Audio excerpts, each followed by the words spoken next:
You can feel the pride in the homes, the businesses, and in the people. Mascoutah, Illinois is a heartland community just 23 miles from downtown St. Louis. The area is thriving, and the city of about 7,000 residents dates back to 1837, when it was called Mechanicsburg. The name was changed to Mascoutah in 1839 and reflects the town's proud Indian heritage. Over the years, Mascoutah has evolved into a safe, friendly, and prosperous community. Main Street is flourishing with specialty shops, restaurants, historic mansions, a museum, and a brand new visitor center. Beautifully maintained city parks, a civic center, and the popular Prairie Lake area are community favorites. Traditions like homecoming are strong as ever, and student pride, community pride, is everywhere you look.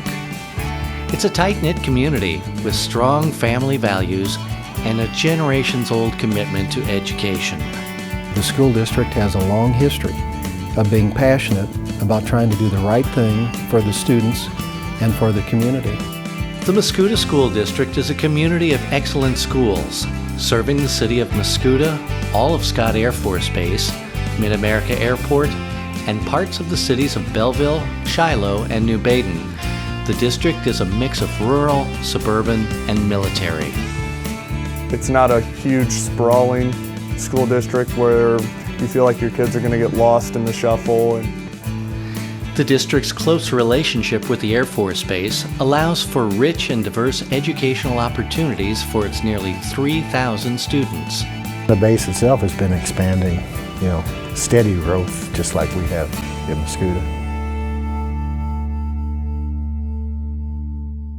Mascoutah taxes are the lowest in the area, and despite a downturn in the economy, there has been remarkable growth in the residential housing industry here. More families are moving into the area, and that means more kids. About 2,000 new housing units are expected by 2012, and district enrollment is expected to soar to nearly 4,000 students. The challenges have been finding enough desks for the students, ordering books like crazy, trying to get enough textbooks so they would have books the first day or even the first week of school, because we just didn't realize we were going to have that many kids at that time, and then trying to find space for them all in the classrooms. As I walked down the hall the first day of school, I looked up and I'm like, wow, 967 kids, they are not fitting through these corridors very well. The high school, now 60 years old, is being stretched to its limits. The building has served students and the community well, but it has outlived its usefulness. And while the exterior looks pretty good, a closer look inside the school tells a different story. Many of our doors, our exterior doors, of which there are about 31, I understand, are not accessible. And it's not so important that every door be accessible to get in, but out is important in the case of emergencies. These panels are original to the building, very old. Right now we do have a problem with a couple of them that we've got to go in there and replace the main breakers, but there's still a lot of old wiring throughout the building. And if your building isn't able to maintain the electricity and the currents and all that go along with running technology, we're putting our kids at a disadvantage. This is the tunnel access that runs underneath the building. This is where all of the steam pipes and water pipes and everything run. As you can see, they're very narrow, very cramped, and very dirty. It'll get up to probably 130, 150 degrees in the wintertime when the boilers are running.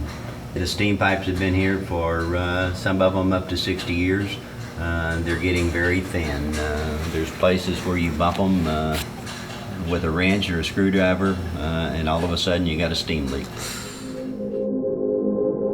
Mascoutah has a $55 million proposal on the November 4th ballot to build a new school.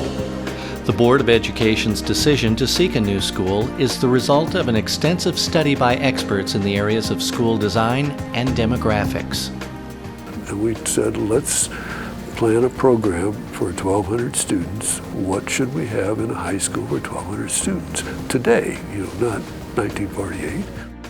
Various construction options were considered, including expanding and renovating the existing high school building, constructing a new building on a different site, and placing a new building on the existing site.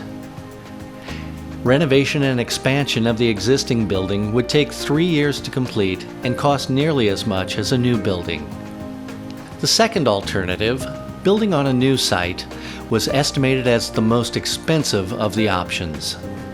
I don't think Mascoutah School Board would jump into anything without, extensively studying it and making sure that they were on the right path. The path favored by the board was constructing a new school complex on the existing site, just behind the current building on property already owned by the school district. By building adjacent to the current school, there will be far less disruption to students and the school year. We have all of the electric, water, sewer, and everything in place where it would be tremendously expensive to bring those services to a new site. The new high school will offer state-of-the-art educational amenities to District 19 students, including 12 new classrooms, including computer labs, additional math and science classrooms, an 800-seat auditorium, an expanded library, a 2,000-seat air-conditioned main gym, an auxiliary gym, new and improved athletic fields, improved bus loading zones and parking, a modern cafeteria and commons area, new security devices and alarm systems, and improved communications. Mascoutah residents get a great value for their tax dollar, and the bond issue's effect on property taxes would be minimal. On a $55 million bond issue, the owner of a $100,000 home can expect to pay just $26 additional per month. That's only about 90 cents per day, the same as a large soft drink at McDonald's. And Mascoutah would still have the second lowest tax rate in the area. If we don't spend it now, it doesn't mean we won't spend it. It'll just mean we'll have to spend it later, and it'll probably cost more. For generations, District 19 has maintained a tradition of educational excellence. But there are very real challenges ahead. If you don't take care of your schools and you don't make those schools a better place for people that are looking at the community, then you end up losing your community because people will look at other places to move. Now, more than ever, the community's support is critical. The community appreciates what is done, they appreciate tradition, but they also understand the importance of moving forward. I would like everybody to educate themselves as much as possible about why this needs to be seriously thought about on November 4th. No matter what our feeling about growth, the kids are coming. We must honor the past while looking to the future. I enjoy seeing the teachers that I had growing up who were very influential in my life, and I see them out in the community and still teaching, and I know that my children will probably have the same opportunity with those people.